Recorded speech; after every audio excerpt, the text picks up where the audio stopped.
मैं जैसे ही dance club के अंदर गया, मेरी नज़र वहाँ नाचती हुई खूबसूरत लड़कियों को ताड़ने लगी। मैं बार काउंटर पर पहुँचा और अपने लिए एक ड्रिंक का ऑर्डर दिया और म्यूजिक के साथ अपनी गर्दन को हिलाने लगा। लेकिन मेरी नज़रें अभी भी वहाँ पर किसी खूबसूरत लड़की को तलाश रही थी जिसके साथ मैं डांस कर सकूं। कि तभी मेरी आंखों की पुतलियां अचानक से बड़ी हुईं जब मेरी नज़र उस खूबसूरत लड़की पर पड़ी। वाकई में वह सर से लेकर पैर तक बला की खूबसूरत थी। ऐसा लगता था कि जैसे उसके बदन के हर अंग को भगवान ने बड़ी फुर्सत से तराशा हो। दिखने में भी बहुत अमीर परिवार की लग रही थी। मैंने तुरंत ही अपनी ड्रिंक को ख़त्म किया और इससे पहले कि कोई और आकर उस खूबसूरत बला पर अपना कब्जा जमाए, मैंने अपना जल्दी से ड्रिंक ख़त्म किया और लपक कर उस खूबसूरत लड़की के पास पहुंचा। उसके पास पहुंचकर मैंने डांस करना शुरू कर दिया और डांस करते करते उसे देखकर हल्की सी स्माइल पास की। लेकिन उसने तो मुझे पूरी तरह से इग्नोर कर दिया। ये देखकर मुझे बड़ी हैरानी हुई कि किसी लड़की ने मुझे इग्नोर कर दिया, क्योंकि आज तक ऐसा हुआ नहीं था। उसके इस तरह से मुझे इग्नोर करने से मुझे बहुत धक्का लगा। मैंने भी सोच लिया कि इसे तो मैं अपना दीवाना बनाकर ही रहूँगा। उसके बाद मैंने अपने कुछ बेहतरीन डांस मूव्स दिखाए, जिन्हें देखकर वहाँ पर डांस करने वाले लोग मेरी तारीफ करने लगे, जिससे उस लड़की का भी ध्यान मेरी तरफ गया और फिर वह थोड़ा रुककर मुझे नोटिस करने लगी। मुझे लगा कि अब तो शायद ये मुझ पर फिदा हो ही जाएगी, लेकिन थोड़ी ही देर के बाद वह वहाँ से चली गई। अब तो मुझे गुस्सा सा आने लगा कि आखिर ये लड़की अपने आप को समझती क्या है। मेरी नज़र उसे यहाँ वहाँ ढूंढने लगी, लेकिन मुझे वह कहीं भी दिखाई ही नहीं दे रही थी। मुझे लगा कि शायद वह कहीं बाहर की तरफ तो नहीं चली गई। इसीलिए मैंने मेन गेट से बाहर निकल वहाँ खड़े गार्ड से जब पूछा कि पर्पल कलर की ड्रेस पहने क्या कोई लड़की इधर से गई है, तो वह कहने लगा कि आप रिया मैडम की बात कर रहे हैं। गार्ड की बात सुनकर मैं थोड़ा सा चौंका। मैंने उससे कहा कि क्या तुम उस लड़की को जानते हो? तो कहने लगा, रिया मैडम को कौन नहीं जानता, वह तो इस शहर के करोड़पति मिस्टर नंदा की इकलौती बेटी हैं। अभी 10 दिन पहले इस क्लब को मिस्टर नंदा ने ही तो खरीद लिया है और 3 दिन पहले ही रिया मैडम लंदन से वापस लौटी हैं। उस गार्ड की बातें सुनकर मैं बहुत खुश हुआ। मैंने अपनी जेब से 500 का नोट निकाला और उसकी तरफ आगे बढ़ाया। उसने लपक कर उस नोट को अपने हाथ में पकड़ा और मैंने उससे कहा, और क्या क्या जानते हो रिया मैडम के बारे में? तो वह मुस्कुराकर कहने लगा, दरअसल नंदा साहब अपनी इकलौती बेटी के लिए एक काबिल दामाद ढूंढ रहे हैं जो शादी के बाद उनके बिजनेस को भी संभाल सके। इतनी सारी जानकारी मेरे लिए काफ़ी थी।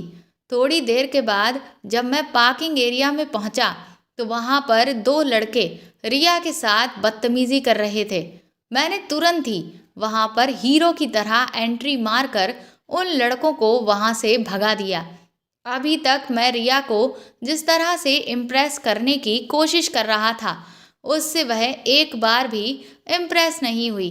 लेकिन अब मामला पूरा उल्टा हो गया था। रिया ने मुझे तुरंत ही थैंक यू कहा। वह कहने लगी कि मैं दरअसल अभी 3 दिन पहले ही लंदन से वापस यहाँ आई हूँ, इसलिए मुझे यहाँ के माहौल के बारे में बहुत ज़्यादा नॉलेज नहीं है। आपका बहुत बहुत शुक्रिया जो आप सही टाइम पर आ गए, वरना मैं तो इन लड़कों से बहुत ज़्यादा परेशान हो गई थी। मैंने तुरंत ही अपना इंट्रोडक्शन दिया कि मेरा नाम ध्रुव रावत है, विजय रावत का छोटा बेटा। मेरे पापा इस शहर के जाने माने सबसे बड़े वकील हैं। ये बात सुनकर रिया बहुत इम्प्रेस हुई। फिर मैंने उसके बारे में पूछा। उसने मुझे जो कुछ भी बताया वह तो मैं पहले ही जान चुका था, लेकिन बस फॉर्मेलिटी के लिए मैंने उससे सब कुछ पूछने का नाटक किया। रिया मुझसे कहने लगी कि मैं बहुत ही कम उम्र तक ही इंडिया में रही हूँ, इसलिए मेरा यहाँ कोई खास दोस्त भी नहीं है। मेरे सारे दोस्त लंदन के ही हैं। मैंने कहा कोई बात नहीं, अब मैं आ गया हूँ ना, तो मैं बनूंगा आपका दोस्त। मैं भी उसे इम्प्रेस करने का कोई भी मौका छोड़ना नहीं चाहता था। रिया कहने लगी, इतने सालों में ये शहर बहुत ज़्यादा बदल गया है। अब तो मैं यहाँ के बारे में बहुत कुछ भूल भी गई हूँ। मैंने कहा कोई बात नहीं, मैं तुम्हें याद दिला दूंगा। चलो एक काम करते हैं, फिर कल मिलते हैं। कल मैं तुम्हें इस शहर की सभी फेमस जगह पर घुमाने ले जाऊंगा। मेरी बात सुनकर वह बहुत खुश हो गई। उसके बाद वो अपनी गाड़ी में बैठकर अपने घर वापस चली गई। मैं भी उस दिन जल्दी ही अपने घर लौट आया। जब मैं बिस्तर पर लेटा तो मेरी आंखों में नींद पूरी तरह से गायब थी, क्योंकि मेरी आंखों के सामने से रिया का वह खूबसूरत चेहरा जा ही नहीं रहा था। इतनी खूबसूरत लड़की मैंने अपनी पूरी जिंदगी में आज तक नहीं देखी और मेरा दिल उसे पाने के लिए बेताब हो रहा था। मैं सोचने लगा कि अगर मेरी रिया से शादी हो गई तो एक तो मैं करोड़ों की जायदाद का अकेला मालिक हो जाऊंगा, और दूसरा इतनी खूबसूरत लड़की मेरी बीवी बन जाएगी। तो इससे बेहतर आखिर और क्या हो सकता है। अगर मैंने ऐसा कर लिया तो पापा को भी मुझ पर बहुत गर्व होगा। वैसे भी उनको यही लगता है कि मैं कुछ खास नहीं कर पाया, और वह जो आए दिन मुझे भैया की तरह बिजनेस ज्वाइन करने को लेकर तरह तरह की बातें सुनाते रहते हैं, उससे भी मुझे छुटकारा मिल जाएगा, क्योंकि रिया से शादी करके मुझे बना बनाया पूरा बिजनेस एम्पायर मिल जाएगा, जिसका मैं इकलौता मालिक होऊंगा। इसके बाद मेरे चेहरे पर एक शैतानी हंसी आई। मैं सोचने लगा कि लड़कियां भी कितनी जल्दी किसी की बातों में आ जाती हैं। उसे लगा कि उसे वह दो लड़के परेशान कर रहे हैं और मैं हीरो बनकर उसे बचाने आया था, जबकि असल में उन दोनों लड़कों को तो मैंने ही उसे परेशान करने के लिए पैसे देकर भेजा था, ताकि मैं उसको इम्प्रेस कर सकूं। ये बहुत पुरानी ट्रिक है, लेकिन कमाल की है। कोई भी लड़की एक बार में ही दीवानी हो जाती है। मैंने अपने आप को शाबाशी दी और कहा, ध्रुव रावत, अब जल्दी से सो जा, क्योंकि कल से तुझे मिशन रिया पर निकलना है, ताकि तू उसे इम्प्रेस करके सबसे पहले उसके घर तक पहुँचे और फ्रेंड से हस्बैंड तक का सफ़र तय कर सके। अगले दिन तैयार होकर मैं सही टाइम पर रिया के बताए हुए बंगले के बाहर पहुंच गया। थोड़ी ही देर के बाद वह रेड कलर की ड्रेस पहने हुए अपने बंगले के गेट से बाहर आई। वह इतनी कमाल की लग रही थी कि मेरे पास शब्द नहीं थे। मैं उसे बिना पलक झपकाए देखता ही रह गया। मैंने उससे कहा था कि वह अपनी गाड़ी लेकर ना आए, क्योंकि आज का पूरा दिन मैं उसे अपने साथ अपनी ही गाड़ी में घुमाऊंगा। धीरे धीरे दिन इसी तरह से बीतने लगे।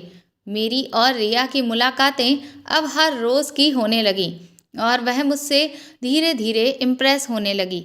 मुझे तो वह पहले से ही बहुत खूबसूरत लगती थी और अब मुझे भी उससे प्यार होने लगा। एक दिन मौका पाकर मैंने उसे प्रपोज कर दिया। मेरा प्रपोजल सुनकर रिया बहुत खुश हो गई। उसने कहा कि मैं कल ही डैड से तुम्हारे बारे में बात करूंगी और तुम भी मेरे बारे में अपने घर पर बात कर लेना। उसके बाद जब हमारी फैमिलीज आपस में मिल लेंगी तो हम अपने रिश्ते को आगे बढ़ाएंगे। मैंने उसी दिन घर वापस आकर डैड को रिया के बारे में बताया। मैं जानता था कि जब मैं डैड को रिया के बारे में बताऊंगा तो उन्हें कुछ खास फर्क नहीं पड़ेगा, लेकिन जब मैंने रिया के पापा के बिजनेस एम्पायर के बारे में उन्हें बताया और ये कहा कि रिया अपने पापा की इकलौती बेटी है, ये सुनकर तो डैड बहुत ज़्यादा इम्प्रेस हो गए और कहने लगे, ये की ना तूने मेरे बेटे होने वाली बात। अब मैं फ़ख्र से कह सकता हूँ कि तू मेरा बेटा है और रिया तेरी पसंद है। डैड ने कहा कि उन्हें इस रिश्ते से कोई ऐतराज़ नहीं। मैं मन ही मन सोचने लगा कि वह तो मुझे पहले ही पता था कि रिया के स्टेटस को जानकर कोई भी मना नहीं कर सकता था। मैं भी तो खुद उसके स्टेटस के लिए ही उससे शादी करने के लिए मरा जा रहा था। इधर विराट भाई को जब मैंने अपने और रिया के रिश्ते के बारे में बताया तो पहले तो वह खुश हुए, लेकिन वह कहने लगे कि ध्रुव, तुम कुछ ज़्यादा ही जल्दबाजी नहीं कर रहे हो। वह लड़की अभी लंदन से लौटी है। अभी तो तुम उसके बारे में कुछ खास जानते भी नहीं। तुम दोनों को साथ में घूमते फिरते हुए सिर्फ 1 महीना ही तो हुआ है। मैंने कहा, भाई, मुझे उसे जितना जानना था मैं जान चुका। अब मैं और रिया अगर शादी करना चाहते हैं तो इसमें दिक्कत क्या है? इतना कहकर मैं वहाँ से चला आया। अगले दिन रिया के पापा मेरे घर पर उसका रिश्ता लेकर आए, जिससे डैड ने खुले दिल से एक्सेप्ट कर लिया। हम सब बहुत खुश थे। मैं जब रिया को हमारी शादी तय होने की मिठाई खिलाने के लिए गया तो वह मुझसे कहने लगी कि ध्रुव, न जाने क्यों मुझे ऐसा लगता है कि तुम्हारा भाई विराट हमारी शादी से खुश नहीं है। मैंने उससे कहा कि ऐसी कोई बात नहीं है, लेकिन तुम्हें ऐसा क्यों लगता है? तो वह कहने लगी कि देखो, यहाँ जितने भी लोग हैं सभी बहुत खुश हैं, लेकिन सिर्फ तुम्हारे भाई के चेहरे पर ही मुस्कुराहट नहीं है। मैंने कहा कि दरअसल उनका नेचर ही ऐसा है, बस इसीलिए। वह कहने लगी, लेकिन तुम्हारा भाई बड़ा है तो पहले तो कायदे में शादी उसकी होनी चाहिए। मैंने कहा, होनी तो चाहिए, लेकिन भैया को अभी तक कोई लड़की पसंद ही नहीं आई, तो इसमें मैं क्या कर सकता हूँ? मुझे आ गई है तो अब मैं तो शादी करूँगा ही। उन्हें जब आ जाएगी तब वो कर लेंगे। इधर शादी की तैयारी शुरू हो गई थी, लेकिन भाई मुझे बार बार ये बात समझा रहे थे कि मैं एक बार फिर से सोच लूँ। उनकी ऐसी बातें सुनकर मेरा दिमाग बुरी तरह से खराब हो चुका था। इसीलिए जब मेरे पास रिया का फ़ोन आया तो मैं थोड़ा झुंझलाया हुआ था। वह मुझसे कहने लगी कि आखिर क्या बात है, तुम गुस्से में क्यों हो? मैंने उसे उस वक्त नाराज़ होकर सब कुछ बता दिया। तो रिया ने मुझसे कहा कि मुझे पता नहीं क्यों, लेकिन ऐसा लगता है कि तुम्हारा भाई हमारी शादी से बहुत जल रहा है। शायद उसे इस बात की जलन है कि उसकी अभी तक शादी नहीं हो पाई है, या फिर उसे इस बात का बुरा लग रहा है कि तुम्हारी शादी एक इतनी खूबसूरत और करोड़पति लड़की से हो रही है। मैंने रिया से कहा कि तुम कुछ ज़्यादा ही सोच रही हो। मेरा भाई ऐसा बिल्कुल भी नहीं है। तुम नहीं जानती कि उसने मेरा हमेशा कितना साथ दिया है। वह बस मेरे भले के लिए ही मुझसे इस तरह की बातें कर रहा है। मैं खुद भी जानता था कि मेरा भाई हमेशा मेरा भला चाहता है, लेकिन वह बार बार जब मुझे एक ही बात कहकर रह गया था तो उससे मुझे थोड़ी चिड़चिड़ाहट हो रही थी, बस और कुछ नहीं। खैर, कुछ ही दिनों के बाद मेरी और रिया की शादी हो गई। उसके बाद मैं और रिया स्विट्जरलैंड हनीमून के लिए गए। सब कुछ बहुत अच्छा चल रहा था। हनीमून से लौटने के बाद रिया के डैड ने मुझे अपने बिजनेस में 50% का पार्टनर बना दिया और मैंने उनका बिजनेस भी संभालना शुरू कर दिया। इधर रिया ने कहा कि वह मेरे डैड के बिजनेस को ज्वाइन करना चाहती है, क्योंकि उसे कुछ नया सीखना है। अपने डैड के बिजनेस में उसे कुछ खास इंटरेस्ट नहीं है। मैंने उससे कहा कि अब तुम इस घर की बहू हो तो तुम जो चाहे वह करो। वैसे भी मुझे रिया के ऑफिस जाने से कोई प्रॉब्लम नहीं थी। ये तो अच्छा ही था कि वह भी मेरे डैड के बिजनेस को ज्वाइन करे, क्योंकि अगर वह ऐसा करती तो उसके डैड से हमें ज़रूरत पड़ने पर फाइनेंशियली हेल्प भी मिलती रहती, क्योंकि उनकी बेटी हमारे ही बिजनेस से जुड़ी हुई है। कुछ दिनों बाद जब मैं एक बिजनेस ट्रिप से वापस लौट कर आया तो रिया मुझसे कहने लगी कि ध्रुव, मुझे पता नहीं क्यों, लेकिन ऐसा लगता है कि जैसे इस घर में कोई है जो मुझ पर नज़र रखता है। मैंने उससे कहा कि तुम्हें ऐसा क्यों लग रहा है? वह कहने लगी कि दरअसल मैं जब भी बाथरूम में नहाने के लिए जाती हूँ तो मुझे कई बार ऐसा लगा कि जैसे कि बाथरूम की खिड़की से कोई मुझे झांक कर देख रहा है, या फिर जब मैं रात को अपने कमरे में अकेले सोती हूँ तो मुझे खिड़की के बाहर किसी का साया नज़र आता है। मैंने उससे कहा कि तुम शायद अकेलेपन की वजह से डर रही हो। ऐसा कुछ भी नहीं है। तुम इस वक्त ज़्यादा काम कर रही हो उसके स्ट्रेस की वजह से तुम्हें ऐसा लग रहा है।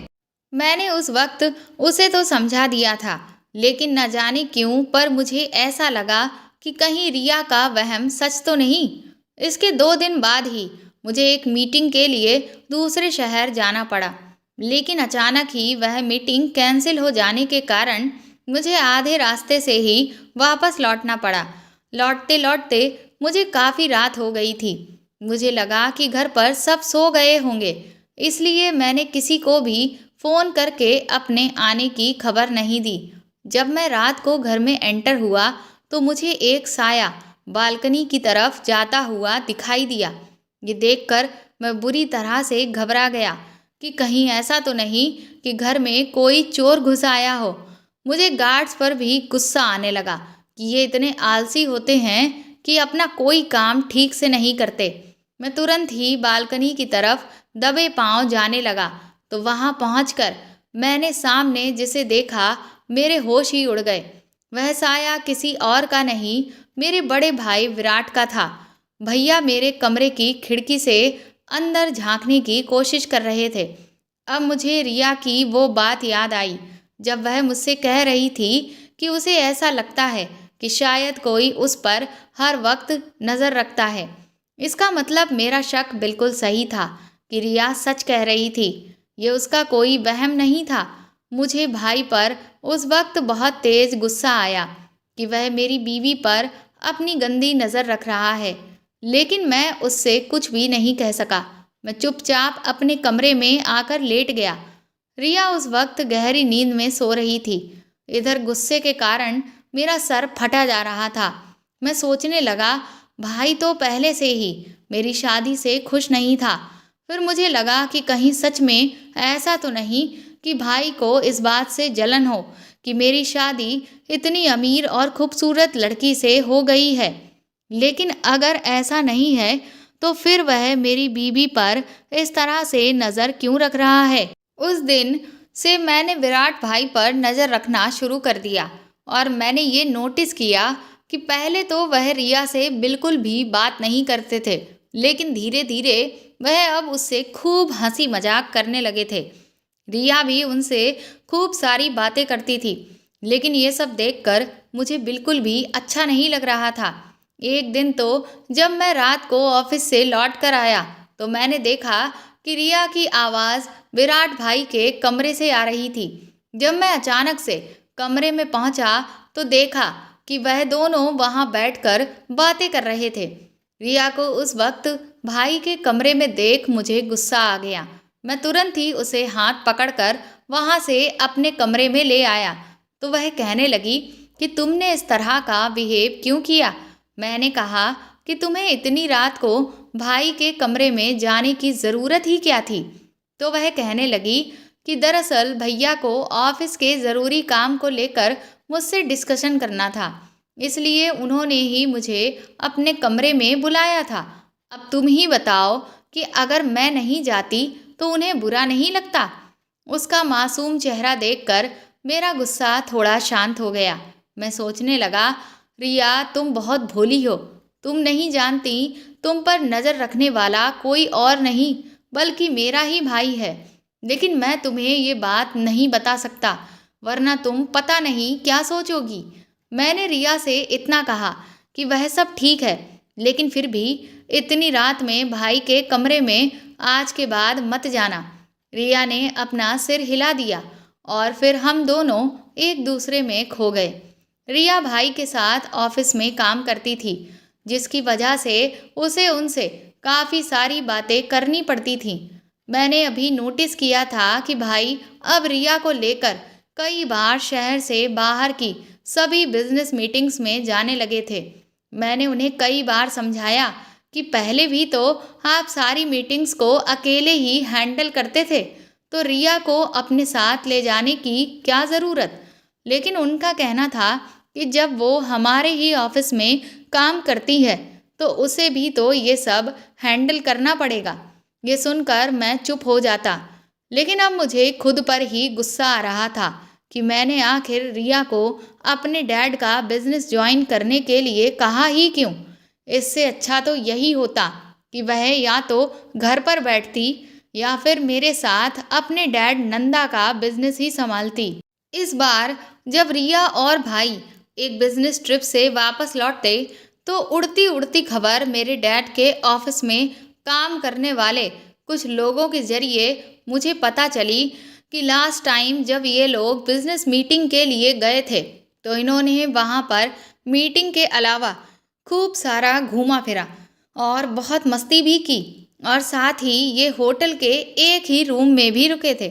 मुझे जब ये बात पता चली तो मैं गुस्से से आग बबूला हो गया।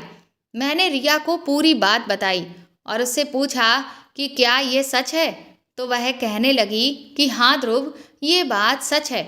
लेकिन उस दिन किसी भी जगह पर होटल में कोई रूम खाली ही नहीं थे और फिर विराट ने ही मुझसे कहा कि कोई बात नहीं, अगर एक ही रूम अवेलेबल है भी तो हम दोनों उसमें आराम से रह सकते हैं, तुम कंफर्टेबली मेरे साथ रुक जाना। तो मैं रुक गई। मैं बेड पर लेट गई थी और विराट सोफे पर लेट गया था। रिया के मुंह से सच सुनकर मुझे और ज़्यादा गुस्सा आने लगा। अब मुझे ऐसा लग रहा था कि शायद विराट भाई के दिमाग में कुछ अलग ही खिचड़ी पक रही है। मैंने रिया से कहा कि आज के बाद तुम ऑफिस नहीं जाओगी, घर पर ही रहोगी।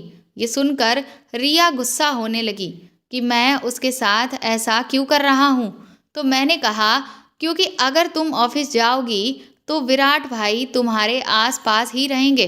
उसने कहा कि तो उससे क्या फ़र्क पड़ता है, वह भी वहाँ पर काम करते हैं और मैं भी। मैंने कहा तुम समझती क्यों नहीं हो। तो वह मुझ पर चिल्लाकर कहने लगी कि तुम साफ साफ शब्दों में अपनी बात क्यों नहीं कहते। गुस्से में आकर मैंने भी उससे कह दिया कि मुझे ऐसा लगता है कि विराट भाई की तुम पर गंदी नज़र है। ये बात सुनकर रिया बुरी तरह से चौंक गई, लेकिन उसने मेरी किसी भी बात पर यकीन नहीं किया। मैंने उसे समझाने की बहुत कोशिश की, पर उसने कहा कि ये सब मेरे दिमाग के शक का कीड़ा है, जिसकी वजह से मैं इतनी घटिया बात सोच रहा हूँ। मैंने उससे कहा भी कि मैंने खुद भाई को खिड़की से तुम्हारे कमरे में झांकते हुए देखा, पर उसने मेरी किसी भी बात का यकीन नहीं किया। मैं तो उस वक्त इस कदर हैरान था कि मेरी बीवी मेरी ही बात पर यकीन नहीं कर रही। मेरे भाई ने उसका विश्वास इस कदर जीत लिया था कि वह उस पर जरा सा भी शक नहीं कर रही थी। आखिर ये सब हो क्या रहा था, मुझे कुछ समझ नहीं आ रहा था। फिर एक दिन जब मैं ऑफिस से वापस लौटा तो मेरी जिंदगी में भूचाल आ चुका था। दरअसल रिया से शादी के बाद भी मैं कई लड़कियों के साथ अपनी रातें बिताता था, क्योंकि मैं शुरू से ही बहुत ही अय्यास किस्म का रंगीन मिजाज रहा था। लेकिन उस दिन जब मैं लौटा तो मेरी उन अय्याशियों के सारे सबूत किसी ने रिया के पास भेज दिए थे। रिया ने मुझे वह सारी तस्वीरें दिखाईं। मैंने उसे समझाने की कोशिश की कि ये सब झूठ है और किसी ने एडिटिंग करके ये सारी फोटोज़ को तैयार किया है, पर वह मानने को तैयार ही नहीं थी। पर जैसे तैसे मैंने झूठे आंसू बहाकर उसे इस बात का यकीन दिलाया कि कोई मेरे और तुम्हारे रिश्ते को खराब करना चाहता है। बड़ी मुश्किल से उस दिन मैं रिया को मना पाया था, लेकिन अब मुझे ये समझ नहीं आ रहा था कि आखिर मेरे खिलाफ ये साजिश किसने की है। कौन है जो मेरे और रिया के रिश्ते को तोड़ना चाहता है। कौन मुझसे रिया की सारी दौलत छीनना चाहता है। इसका पता लगाने के लिए मैंने एक डिटेक्टिव हायर किया और फिर उसने मुझे जो कुछ बताया उसे सुनकर तो मेरे होश ही उड़ गए। मेरी ऐसी तस्वीरें निकलवा कर रिया के पास भेजने वाला और कोई नहीं बल्कि विराट भैया ही थे। अब ये सब जानकर तो मेरे पैरों तले ज़मीन निकल गई। मुझे तो पहले ही समझ जाना चाहिए था कि विराट भैया के अलावा और किसी की आंखों में मेरा और रिया का रिश्ता चुभता नहीं है। आज मैंने सोच लिया था कि मैं भैया को छोड़ूंगा नहीं। मैं जब गुस्से में तमतमाया हुआ घर पहुंचा तो वहां तो कुछ और ही चल रहा था। घर में सभी तरफ हाय तौबा मची हुई थी। ये देखकर मुझे कुछ समझ नहीं आया। सारे नौकर एक जगह पर जमा थे और आपस में न जाने क्या बातें कर रहे थे। डैड के कमरे के बाहर ऑफिस के काफ़ी लोग खड़े थे। जब मैं अंदर गया तो डैड की हालत देखकर बुरी तरह से घबरा गया। रिया ने मुझे रोते रोते बताया कि डैड को पैरालिसिस का अटैक आया है। ये सुनकर तो मेरे होश ही उड़ गए कि अचानक से मेरे डैड के साथ न जाने ये क्या हो गया। डॉक्टर ने कहा कि डैड के ठीक होने के चांस ना के बराबर ही हैं। ये सुनकर तो हम सभी को बहुत गहरा धक्का लगा था। उस हादसे के बाद मैंने विराट भाई से कोई भी बात करना ठीक नहीं समझा। मुझे लगा कि अभी अगर मैंने उससे कुछ भी कहा तो शायद इसका असर कहीं मेरे डैड पर ना हो जाए और मैं उनकी तबीयत के साथ और भी ज़्यादा कोई रिस्क नहीं ले सकता था। इस सब स्ट्रेस की वजह से मैं और भी ज़्यादा ड्रिंक करने लगा और एक दिन जब मैं घर वापस लौटा तो मेरे कमरे से रिया के चीखने की आवाज़ें मुझे सुनाई दी, जिसे सुनकर मैं घबराया हुआ अपने कमरे में पहुंचा तो अंदर का नज़ारा देखकर मेरे होश ही उड़ गए। मैंने देखा कि रिया पूरी तरह से बिना कपड़ों के बिल्कुल नंगी थी। विराट भाई मेरी रिया की इज्जत पर हाथ डाल रहे थे। मैंने उन्हें एक झटके से दूर फेंकने की कोशिश की तो वह मेरे साथ ही उल्टा हाथापाई करने लगे, जिससे मैं बुरी तरह से बौखला गया। मैंने भी उन्हें जमकर पीटना शुरू किया और फिर उन्होंने मुझे एक जोर का धक्का दिया। मैं सीधा जाकर टेबल से टकराकर नीचे गिरा। तभी मेरी नज़र वहीं पर रखी हुई गन पर पड़ी और मैंने गुस्से में आकर उस गन की सारी गोलियां विराट भाई के सीने में उतार दी। उन्होंने वहीं के वहीं दम तोड़ दिया। गुस्से में मैंने ऐसा कर तो दिया, लेकिन अब मुझे कुछ भी समझ नहीं आ रहा था कि मैंने ये क्या किया। रिया भी बुरी तरह से रोने लगी और कहने लगी कि मुझे माफ़ कर दो ध्रुव, तुमने मुझसे कहा था कि तुम्हारे भाई की मुझ पर गंदी नज़र है, लेकिन मैंने तुम्हारा विश्वास नहीं किया और आज वह अपने गंदे मंसूबे लेकर मेरे पास आया और मेरी इज्जत पर हाथ डाला। वो तो ऐन मौके पर आकर तुमने मुझे बचा लिया, लेकिन गुस्से में आकर तुमने ये क्या किया? तुमने अपने ही भाई को मार डाला। मैं बार बार उसके सामने दोहराने लगा कि मैंने ये सब जानबूझकर नहीं किया, ये मुझसे गलती से हो गया। तभी वहाँ पर पुलिस आ गई और वह मुझे पकड़ कर ले गई। कोर्ट में केस चला। सबूत और गवाही के आधार पर मेरा जुर्म साबित हुआ, इसीलिए मुझे सजाए मौत सुना दी गई। मैं कोर्ट में चिल्ला चिल्ला कर कहता रहा कि मैंने ये खून जानबूझकर नहीं किया, लेकिन किसी ने भी मेरी नहीं सुनी। पर मैंने सोच लिया था कि मैं अच्छे से अच्छा, महंगे से महंगा वकील करूँगा और मैं जानता था कि कैसे भी करके मेरी रिया मुझे इस कैद से आज़ाद करवा ही लेगी। यही सोचकर मैंने अपने मैनेजर और रिया को मुझसे मिलने के लिए बुलाया। जब वह दोनों मुझसे मिलने जेल में आए तो उन्हें देखकर मैं बहुत खुश हो गया। मैंने अपने मैनेजर से कहा कि जल्द से जल्द इस शहर का जो सबसे अच्छा वकील हो उसे मेरे लिए हायर करो और उससे कहो कि वह मुझे इस कैद से आज़ादी दिलाए। मेरा मैनेजर मुझसे बोला कि लेकिन सर, उसके लिए तो पैसे चाहिए होंगे। मैंने कहा तो पैसों की आखिर कमी ही क्या है? वह कहने लगा, पर आपके पास तो अब एक फूटी कौड़ी भी नहीं है। मुझे उसकी कोई भी बात समझ नहीं आ रही थी। मैंने उससे कहा कि क्या तुम्हारा दिमाग खराब हो गया है? मेरे पास करोड़ों की प्रॉपर्टी है और अब तो मैं उसका अकेला वारिस हूँ। वह मुझसे कहने लगा कि दिमाग तो आपका खराब हो गया है। उस करोड़ों की प्रॉपर्टी के मालिक आप नहीं बल्कि रिया मैडम हैं। ये सुनकर तो मेरे पैरों तले ज़मीन ही निकल गई। मैंने रिया की तरफ हक्की बक्की नज़रों से देखा तो वह अपने चेहरे पर एक शैतानी हंसी हंसते हुए मेरे करीब आई। उसने मैनेजर को इशारा किया कि वह वहाँ से चला जाए। उसके बाद रिया मुझसे कहने लगी, क्यों, चक्कर आ रहा है? कुछ समझ नहीं आ रहा कि ये तुम्हारे साथ क्या हुआ? मुझे वाकई समझ नहीं आ रहा था कि रिया ये कौन सा खेल खेल रही थी। मैंने उससे कहा कि ये सब क्या है रिया? ये मैनेजर यहाँ पर क्या बक रहा था? मेरी करोड़ों की प्रॉपर्टी की मालकिन तुम? रिया ने कहा, अभी तो सिर्फ एक सच तुम्हारे सामने आया है, अभी तो बहुत से सच और सुनने बाकी हैं। मैंने बौखलाई हुई आवाज में रिया से कहा कि पहले तुम मुझे ये बताओ कि क्या सच में तुमने मेरी पूरी प्रॉपर्टी अपने नाम पर करवा ली है? तो वह कहने लगी, हाँ, अब तुम एक कंगाल इंसान हो। तुम्हारी पूरी जायदाद की अब सिर्फ इकलौती मैं मालकिन हूँ। मैंने उसे चिल्ला चिल्ला कर कहा कि तुमने आखिर मेरे साथ ऐसा क्यों किया और डैड कहाँ हैं? तो वह कहने लगी कि तुम्हारा वह कमीना बाप जिस जगह पर होना चाहिए उसी जगह पर है। मैंने उसे उसकी सही जगह पर पहुंचा दिया है। रिया के मुंह से डैड के लिए ऐसे शब्द सुनकर मैंने उसका गला पकड़ने की कोशिश की, लेकिन वह मेरी गिरफ्त में नहीं आ सकी। वह अभी भी जोर जोर से हंस रही थी। कुछ देर तो मैं चिल्लाता रहा, लेकिन फिर अपनी बेबसी से मेरी आंखों में आंसू आने लगे। मैंने उससे कहा कि तुमने मेरे साथ ऐसा क्यों किया? रिया कहने लगी, यही तो मैं भी तुम्हें बताने के लिए यहाँ आई हूँ। इतने बेसब्र क्यों हो रहे हो?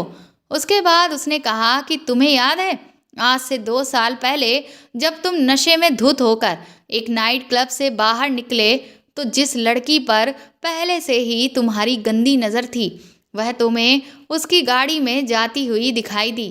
तुम्हें तो वैसे भी शुरू से जो लड़की पसंद आ जाती थी, वह अपने बिस्तर पर चाहिए होती थी। तुमने सोचा ये भी लड़की वैसी ही होगी और तुम उसके पास अपनी ख्वाहिशों का पुलिंदा लेकर पहुंच गए। लेकिन वह जब तुम्हारे झांसे में नहीं आई, तो तुमने उसके सामने अपनी दौलत की बड़ी बड़ी बातें करना शुरू कर दिया। तुमने सोचा कि शायद वह तुम्हारे पैसों के लालच में आकर तुम्हारे साथ सोने को तैयार हो जाए, लेकिन इस सब के बावजूद भी उसने तुम्हें घास नहीं डाली, जिससे तुम बुरी तरह से चिढ़ गए और उसके साथ जबरदस्ती करने की कोशिश करने लगे। जब तुम उसे अपनी गाड़ी में घसीट कर उसके साथ गलत काम करने की कोशिश कर रहे थे और वह बेचारी तुमसे अपने आप को छुड़ाने के लिए बुरी तरह से छटपटा रही थी, तभी वहां पर मोटरसाइकिल पर एक लड़का आता है और वह तुम्हें उस लड़की के साथ ऐसा करने से रोकता है। लेकिन तुम उस वक्त अपने गुरूर में उसके साथ मारपीट करने पर उतर आते हो। अभी तुम्हारे बीच हाथापाई चल ही रही होती है कि तभी उस लड़के के ऊपर कोई पीछे से गोली चला देता है। उस लड़के पर गोली चलाने वाला और कोई नहीं, तुम्हारा ही बड़ा भाई विराट था।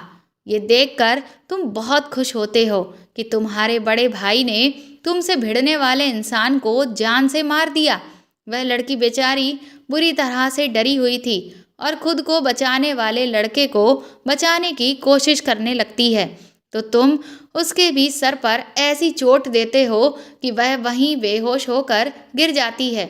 उसके बाद तुम पर इस पूरे हादसे की वजह से केस चलता है, लेकिन तुम्हारा बाप तो इस शहर का सबसे बड़ा वकील होता है, जो तुम्हें बचाने के लिए सामने से उतर आता है। अब अगर तुम्हें सजा हो सकती थी तो सिर्फ और सिर्फ उस लड़की की गवाही की वजह से। इसलिए तुम लोग उस लड़की को और उसके पिता को बुरी तरह से धमकाते हो। वह लोग भले ही पैसे वाले थे, लेकिन तुम्हारी तरह उनका परिवार गुंडों का परिवार नहीं था। वह सीधे साधे लोग थे। इसीलिए तुम्हारी धमकी से वह लोग बुरी तरह से डर जाते हैं और वह लड़की ना चाहते हुए भी तुम्हारे खिलाफ गवाही नहीं देती और तुम आराम से बाइज्जत बरी होकर सीना चौड़ा करके अपने घर वापस आ जाते हो। तुम्हें इस बात का कोई मलाल नहीं होता कि तुमने किसी इंसान की हत्या की। वह इंसान जो किसी का बेटा था और किसी का भाई था, लेकिन वह लड़की इस झूठी गवाही देने के बाद इस सदमे में चली जाती है कि जिस इंसान ने उसकी इज्जत को बचाने के लिए अपनी जान दे दी, उसे इंसाफ दिलाने के लिए वो सच्ची गवाही तक ना दे सकी। इसी गिल्ट की वजह से कुछ ही दिनों के बाद वह लड़की भी सुसाइड कर लेती है। अब आज जब तुम खुद इन सलाखों के पीछे हो और तुम्हें भी मौत की सजा मिली है, तो अब तुम्हें समझ में आ रहा होगा कि दर्द और तकलीफ किसे कहते हैं। मैंने रिया से कहा कि तुमने मुझे ये तो याद दिला दिया कि मैंने क्या किया था, लेकिन तुम कौन हो, पहले तुम मुझे ये बताओ। रिया ने कहा कि वह उसी लड़के की बहन है जिसे मेरे भाई विराट ने गोलियों से भून दिया था। ये सुनकर तो मेरे होश ही उड़ गए। उसके बाद रिया ने कहा कि जब मुझे कानून से इंसाफ नहीं मिला, तब मैंने फैसला कर लिया कि मैं अपने भाई के हत्यारों को हर हाल में अपने तरीके से सजा देकर ही रहूंगी। इसीलिए मैंने उस लड़की के पिता से मदद मांगी जिसकी इज्जत पर तुमने हाथ डाला था, और तुम्हारे ही कारण उस लड़की ने भी अपनी जान दे दी थी। उस लड़की के पिता ने मेरा साथ दिया। उन्होंने अपना पैसा और स्टेटस मुझे दिया और मैंने अपना एक नकली पिता तैयार किया और तुम्हारे सामने लंदन से लौटी हुई रिया नंदा बनकर आ गई। मुझे पहले से ही पता था कि तुम खूबसूरत लड़कियों को देखकर लाड टपकाने वाले कुत्ते हो, और ऊपर से अगर लड़की मालदार निकले तब तो तुम उसे अपनी शीशी में उतारने की जी तोड़ कोशिश करते हो। और मुझे देख तुमने ठीक वैसा ही किया।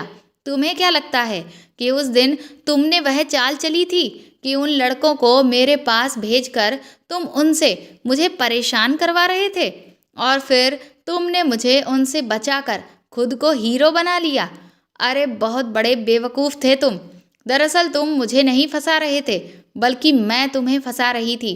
इसके बाद जब मैं तुम्हारी दुल्हन बनकर घर पहुंची तो मैंने तुम्हारे दिमाग में ये शक का बीज बो दिया कि तुम्हारा बड़ा भाई तुमसे जल रहा है, क्योंकि उसे अभी तक इतनी खूबसूरत लड़की नहीं मिली, और ऊपर से बैठे बिठाए तुम इतने बड़े एम्पायर के इकलौते मालिक बन गए हो।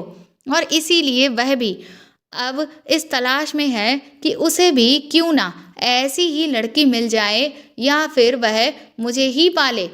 और फिर मेरा निशाना बिल्कुल सही जगह पर लगा। तुम अपने भाई पर शक करने लगे। शुरुआत में मैंने विराट को यही दिखाया कि मैं तुम लोगों के खिलाफ कोई साजिश रच रही हूँ, ताकि विराट आए दिन मुझ पर नज़र रखे और तुम उसे मेरे ऊपर नज़र रखते हुए देख लो और यही समझो कि उसकी गंदी नज़र मेरे ऊपर है। लेकिन फिर धीरे धीरे मैंने विराट से दोस्ती कर ली और उसे ये दिखाया कि उसे अभी तक जो कुछ मेरे बारे में लग रहा था वह सब गलत था।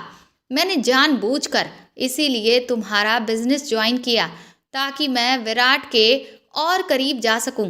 फिर मैंने धीरे धीरे उसको ये जताना शुरू किया कि अगर वह मुझे पहले मिल जाता तो मैं ध्रुव को कभी भी नहीं चुनती, क्योंकि वह ध्रुव से कई ज़्यादा बेहतर है। वह मेरी मीठी मीठी बातों से धीरे धीरे इम्प्रेस होने लगा और मेरी खूबसूरती का जादू भी उसके ऊपर चल गया। एक के बाद एक करके मैं उसकी और अपनी नज़दीकियों की खबरें तुम तक किसी न किसी के ज़रिए पहुंचवाती रही। मेरे पास जो तस्वीरें तुम्हारी उस लड़की के साथ की थी वह दरअसल खुद मैंने ही खींची थी, और फिर तुमने जो डिटेक्टिव हायर किया था उसे पैसे देकर मैंने उससे तुम्हें यही कहलवा दिया कि ये सारी तस्वीरें मुझ तक तुम्हारे भाई विराट ने ही भिजवाई हैं, और तुम्हारे बाप को पैरालाइज का अटैक पड़ा नहीं था, बल्कि मैंने ही उसे डॉक्टर को पैसे देकर ऐसा इंजेक्शन लगवाया था कि उसका पूरा शरीर लकवा मार जाए और धीरे धीरे वह एक मजबूर मौत मरे। उस दिन जब तुम ऑफिस से लौट कर आए थे तो तुम्हारे आने से पहले मैंने विराट को अपने साथ सोने के लिए इस कदर भड़का दिया था कि वह मेरे साथ वह सब करने को बेकाबू हुआ जा रहा था। ऊपर से मैंने उसकी ड्रिंक में एक ऐसी दवा मिला दी ताकि वह हद से ज़्यादा उत्तेजित हो जाए और खुद पर से उसका कंट्रोल ही हट जाए। इसीलिए मैं बिना कपड़ों के बिल्कुल नंगी होकर पहले तो उसके सामने आई, ताकि वह मेरे जिस्म को पाने की चाहत में इस कदर अंधा हो जाए कि उसे कुछ भी नज़र ना आए। और फिर ऐसा ही हुआ। वह मुझ पर एक भूखे भेड़िए की तरह टूट पड़ा। पहले तो मैं भी उसका साथ देती रही, लेकिन जैसे ही मुझे ये अंदाज़ा हुआ कि बस तुम कमरे में आने ही वाले हो, तभी मैं जोर जोर से चीखने चिल्लाने का नाटक करने लगी, ताकि तुम्हें ऐसा लगे कि तुम्हारा भाई मेरी इज्जत लूट रहा है, और फिर तुम वही करो जो एक अच्छे पति को करना चाहिए। और तुमने ठीक वैसा ही किया। तुमने अपने भाई को मारना शुरू कर दिया, और उस वक्त तक तुम्हारा भाई अपने दिमाग का संतुलन पूरी तरह से दवा की असर की वजह से खो चुका था। इसीलिए मुझे पाने की हसरत में वह तुमसे बुरी तरह से भिड़ गया। गन तो मैंने पहले ही तैयार करके मेज पर रख दी थी, ताकि तुम में से अगर कोई भी उस तरफ गिरे तो गन देखते ही उसे तुम सामने वाले पर चला दो। अब देखना ये था कि आखिर मरता कौन, तुम या तुम्हारा भाई। पर मैं दिल से चाहती थी कि उस तरफ तुम जाओ, ताकि जिस तरह से विराट ने मेरे भाई का सीना गोलियों से भून दिया था, ठीक उसी तरह से उसका सीना भी तुम गोलियों से भून दो। अब जो भी बच जाता उसे फांसी की सजा होती। और देखो, आज तुम सलाखों के पीछे हो और अब अपनी फांसी का इंतजार कर रहे हो। अब कोई भी नहीं है जो तुम्हें तुम्हारे पापों की सजा से बचा सके। अब तुम्हें तुम्हारे कुकर्मों की सजा हर हाल में मिलकर ही रहेगी। रिया की बात सुनकर मैं फूट फूट कर रोने लगा। मैं सोचने लगा कि मेरा वह भाई जो हमेशा साए की तरह मेरी हिफाजत करता रहा, मैंने उसी की जान अपने हाथों से ले ली। रिया कहने लगी, आज पता चला कि भाई की मौत का गम क्या होता है। 2 साल पहले मैं भी इसी तरह से अपने भाई के गम में फूट फूट कर आंसू बहा रही थी, लेकिन उस वक्त कोई भी नहीं था जो मुझे इस दर्द से निजात दिलाता। और देखो, आज भी बिल्कुल वही सिचुएशन है, बस मेरी जगह आज तुम हो। आज तुम्हारे पास भी कोई नहीं है जो तुम्हारे इस दुख को तुम्हारे पास आकर बांट ले। इसके बाद रिया ने कहा, और हाँ, एक बात तो मैं बताना ही भूल गई कि ये प्रॉपर्टी मैंने अपने नाम पर कैसे ट्रांसफ़र करवाई। दरअसल ये भी मैंने तुम्हारे भाई को बेवकूफ़ बनाकर हथियाई है। ऑफिस के कुछ कागज़ों को मैंने उसे देते हुए ये कहा कि इन पर तुम्हारे बाप के सिग्नेचर चाहिए। वह मेरे हुस्न में इस कदर अंधा हो चुका था कि उसने एक बार भी उन कागज़ों को पलट कर नहीं देखा कि उनमें क्या लिखा हुआ है, और अपने बाप से जाकर वह साइन करवा लाया, जिसका नतीजा आज ये है कि तुम और तुम्हारा बाप दोनों ही कंगाल हो चुके हैं। इसके बाद रिया वहाँ से चली गई और मैं अपने अतीत के किए हुए बुरे कर्मों को याद करके रोने लगा। मैंने आज तक न जाने कितनी लड़कियों के साथ वो सब किया। मुझे लगता था कि हमारे पास इतनी पावर है कि कोई हमारा कुछ नहीं बिगाड़ सकता, पर आज एक औरत के चक्कर में पड़कर ही मेरा पूरा परिवार तबाह हो गया था और अपने किए का अंजाम भुगत रहा था। अब मेरी अकड़ भी निकल चुकी थी और मैं अपनी मौत का इंतज़ार कर रहा हूँ। तो दोस्तों, आपको मेरे द्वारा लिखी हुई ये कहानी कैसी लगी, प्लीज़ कमेंट करके ज़रूर बताएं, और प्लीज़ इस कहानी को ज़्यादा से ज़्यादा शेयर और लाइक करें और मेरे चैनल को सपोर्ट करें। आप चाहें तो मुझे सुपर थैंक्स भी दे सकते हैं। साथ ही अगर आप चैनल पर नए हैं तो सब्सक्राइब करके बेल आइकन ज़रूर दबा दें, ताकि आगे भी मैं आपको ऐसी ही अच्छी कहानियाँ सुनाती रहूँ। Thank you.